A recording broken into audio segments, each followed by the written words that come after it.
It's your buddy Peace and Harmony with you here today.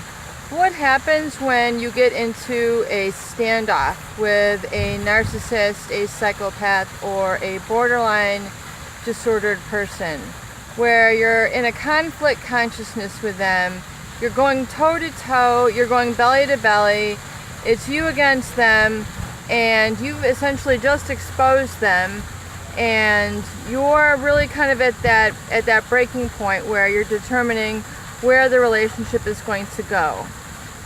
Really, the truth of the matter is, in order to avoid a lot of suffering for you on your behalf, you're going to need to give them some distance, and you're going to need to give yourself some distance, and you're going to need to give yourself some breathing room, and ultimately let them go and go no contact.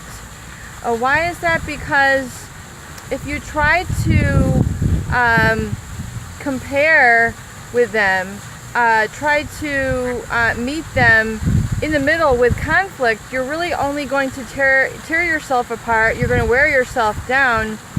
And usually the narcissist, the psychopath, or the borderline disordered person, they're going to know no ends to the sort of anger, hostility that they're going to come up with, and try to prove you weak for trying to basically come back to them, or essentially really trying to prove who's right or who's wrong. Because in the mind of the narcissist, you have to remember, as well as the psychopath, even if they have done wrong, even if they have morally, illegally, etc., I mean, if it's clear to you, clear to others in your inner circle that they have done wrong, and they, basically, whether it's in a person, a personality, cheating on you, lying to you, which they do quite chronically and pathologically for no reason whatsoever. If they've cheated on you, all the various sundry things that they can basically try to exploit you with, they really, in their heart of hearts, do not feel that they have done anything wrong. So, in other words, for you to try to have a discussion with them, there's not going to be any sort of ground with them. They're not going to really admit to doing wrong or really have a genuine apology, because in their mind, they haven't committed any sort of immorality, they haven't considered any wrong, and they really feel that they have nothing to be sorry for. So if you're looking for an apology from them, you're looking to the wrong person. You're not going to get it from them. And if it is, it's going to be like spoken like it's a foreign language to them. I mean, they generally, sorry is not in their vocabulary. Apology is generally not in their, in their vocabulary. And having a sincere sort of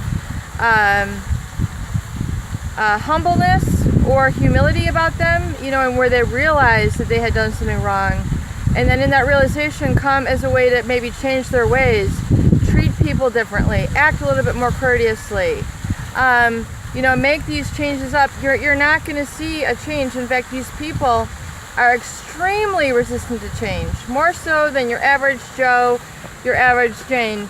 These people, if anything, their need for admiration, their need for acknowledgement, their need to become superior to people, their need to feel like they're the center, really gets more pronounced. It gets more inflexible and more rigid and deeper in their personality traits with time. So it's not like they're going to grow out of it. It's not like they're going to learn a lesson, and it's not like they're going to, hear you for where you're coming from. So if you're at a standoff with the narcissist or the psychopath, and you feel like you want to go head to toe with them, or toe to toe, head to head, belly to belly, and you feel like you just want to hash things out with them, it's not going to work out. It's not going to work out for the best, and it's definitely not going to work out for you. It's just going to lead to greater frustration, anxiety, and exhaustion, and you'll leave feeling a little bit more wounded than you had expected.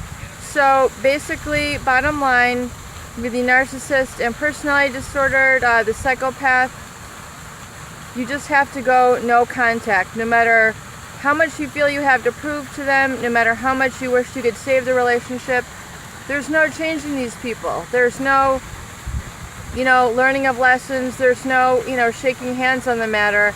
They are who they are. They'll do what they do. And you have to open your mind up to better people, situations, and environments so you can be happy and be basically reflected back the wonderful person that you are. Peace and harmony with you here today. I hope these videos help. Please share, please subscribe for more great tools, videos, and discussions. Love you. Have a beautiful day.